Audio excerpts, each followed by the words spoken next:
Hello ವೀಕ್ಷಕರೇ, welcome back to ಹರ್ಷಾಸ್ತಿತ channel. ನಾನು ಹರ್ಷಿತಾ.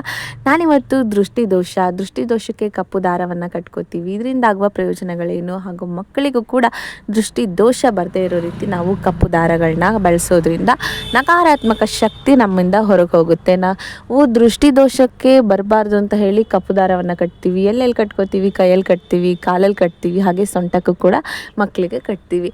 ಇದೇ ರೀತಿ ಈ ದೃಷ್ಟಿದೋಷದ ದಾರವನ್ನು ನಾನು ಸಿಂಪಲ್ಲಾಗಿ ನಮ್ಮ ಮನೆಯಲ್ಲಿ ರೆಡಿ ಮಾಡ್ಕೋತಾ ಇದ್ದೆ. ಆ ವಿಡಿಯೋ ಕ್ಲಿಪ್ನ ನಿಮ್ಮ ಜೊತೆ ಕೂಡ ಶೇರ್ ಮಾಡಿದ್ದೀನಿ ಅಂತ ಹೇಳ್ಬೋದು.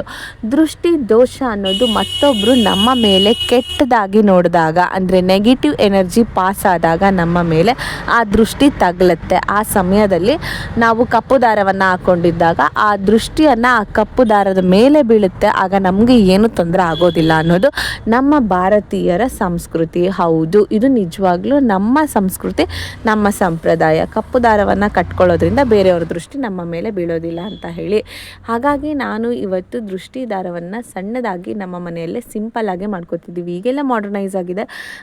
ದೃಷ್ಟಿ ದಾರದೊಟ್ಟಿಗೆ ಖಡ್ಗಗಳಲ್ಲಿ, ಅಂದರೆ ಸಿಲ್ವರ್, ಬೆಳ್ಳಿಯ ಐಟಮ್ ಕೈಗೆ ಹಾಕೊಳ್ಳೋದು, ಕಾಲಿನ ಗೆಜ್ಜೆ, ಈ ಥರದ್ರಲ್ಲೆಲ್ಲ ಕಪ್ಪು ಮಣಿಗಳನ್ನ ಸೇರಿಸಿ ದೃಷ್ಟಿ ಬೀಳದೇ ಇರಲಿ ಅಂತ ಮಾಡಿಕೊಡ್ತಾರೆ. ಹಾಗೆಯೇ ಚಿನ್ನದ್ದು ಕೂಡ ಬಂದಿದೆ. ಚಿನ್ನದ ಒಂದು ಚೈನ್ಗಳಲ್ಲಿ ಮಕ್ಕಳುಗಳಿಗೆ ಕಪ್ಪು ಮಣಿಯನ್ನು ಸೇರಿಸಿರ್ತಾರೆ, ಕೈ ಮತ್ತು ಕಾಲಿನ ಖಡ್ಗಗಳಲ್ಲಿ ಹಾಗೂ ಚೈನ್ಗಳಲ್ಲಿ. ಇದರಿಂದ ಎಲ್ಲ ದೃಷ್ಟಿ ಕಳೆಯುತ್ತೆ ಅಂತ ಹೇಳಿ.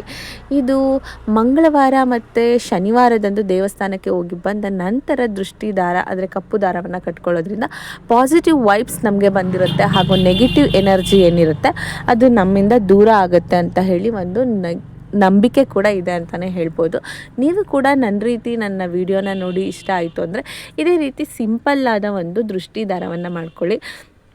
ಈ ದಾರ ಸಿಂಪಲ್ ಅನ್ಸಿದ್ರು ತುಂಬ ಲುಕ್ ಅನಿಸುತ್ತೆ, ನೋಡೋದಕ್ಕೂ ಚೆನ್ನಾಗಿ ಅನಿಸುತ್ತೆ ಅಂತಲೇ ಅನ್ನಿಸ್ತು.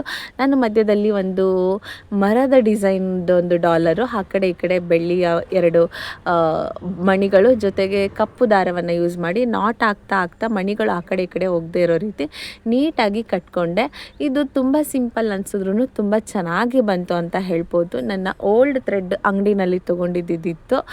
ಆ ಥ್ರೆಡ್ಡು ಕಟ್ಟಾಗಿದ್ದರಿಂದ ನಾನು ಈ ರೀತಿ ಸಿಂಪಲ್ಲಾಗಿ ಹೊಸದಾದ ಕಪ್ಪು ದಾರವನ್ನು ತಂದು ನಾನೇ ಮಾಡಿಕೊಂಡಂಥ ಒಂದು ದಾರ ಇದು. ನಿಮಗೂ ಏನಾದರೂ ಇಷ್ಟ ಆಗಿತ್ತು ಅಂದರೆ ಈ ರೀತಿ ಕಪ್ಪು ದಾರವನ್ನು ಮಾಡಿ ಹಾಕೊಳ್ಳೋದ್ರಿಂದ ನಿಮಗೆ ಯಾವುದೇ ರೀತಿಯ ನೆಗೆಟಿವ್ ಎನರ್ಜಿ ಬರೋದಿಲ್ಲ, ಹಾಗೂ ನಿಮಗೂ ಒಳ್ಳೆಯದಾಗುತ್ತೆ ಅಂತ ಹೇಳ್ತಾ, ಇಷ್ಟ ಆಗಿದರೆ ಲೈಕ್ ಮಾಡಿ, ಶೇರ್ ಮಾಡಿ, ಸಬ್ಸ್ಕ್ರೈಬ್ ಮಾಡಿ. ಥ್ಯಾಂಕ್ ಯು, ವಂದನೆಗಳು.